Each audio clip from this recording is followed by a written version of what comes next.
Tell me a little bit about yourself. Who in India would you absolutely love to meet, or who in the world would you absolutely love to meet if you had a chance?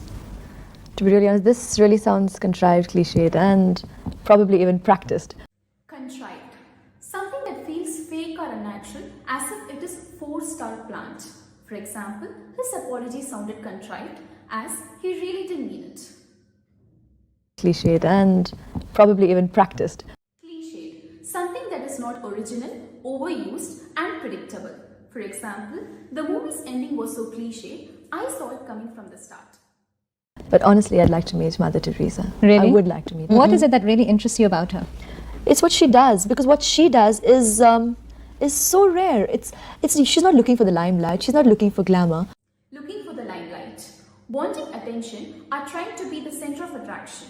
For example, she's always looking for the limelight. Age hasn't stopped her from doing what she has been doing. She doesn't go all out looking for media. And to be really honest, even the media really doesn't hound her. Hound. To keep bothering or chasing after someone.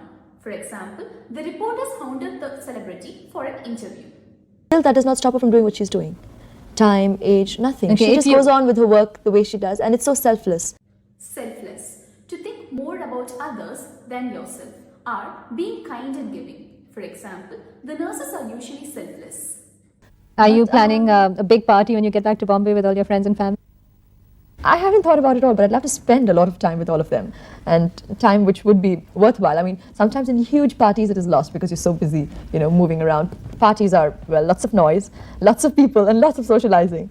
But besides the partying aspect, I'd like to spend time with them. I'm more of a homebody. If you had Homebody. Someone who prefers being at home than going out. For example, I am a homebody. I prefer watching movies at home rather going to the theatre. if you closed your eyes and someone said, okay, I'm going to give you $1 million. I asked this of my friends. You're not unusual. We often sit there and sort of fantasize. What would you do with it? How would you spend it? I definitely would not answer it within a second. I'd give it days of thought, think about it seriously, and No, but this is a frivolous question. I wouldn't be frivolous about it. Frivolous. Something that is not important or serious. For example, he spent all his time on frivolous things.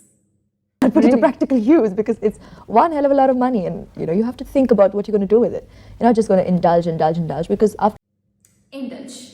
To allow yourself to enjoy something. Sometimes it becomes too much. For example, on weekends, I indulge in chocolates and ice creams. a point, what are you going to do? It's a lot of money. You've got to think about it.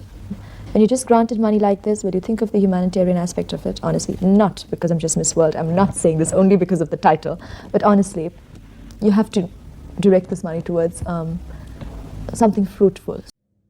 Fruitful. Something that is very useful. For example, the business meeting was fruitful because they signed a big deal. Something that would give you true joy, honestly, because money And what comes gives and you money true, goes. true joy? Touching people, generally. Touching people. But for yourself, do you think it helps the other people as well? That's how it helps you. I mean, No, but what about helping basically, other people? money costs much. You know what I mean? You can't buy happiness, but at the same time, by helping another, you can become happy. And to be honest, money does play a big role in the world today, because money can help provide a lot of facilities to man. So therein, you can get that little bit of satisfaction and joy. Would you say you're a very practical, down-to-earth sort of person? Down to earth is not for me to decide. Practical, I try to be. And realistic, yes. Practical and realistic, I do try to be. Down to earth is not for me to decide. That's for people to decide on my character. Do you think you're a romantic soul? Quite. I like to romanticize about life. But I don't lose perspective of it at the same time. I don't don rose-petal glasses all the time.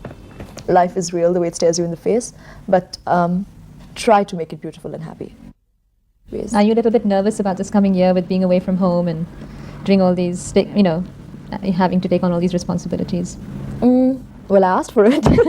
That's true. By coming in here, I asked for it, and frankly, no regret.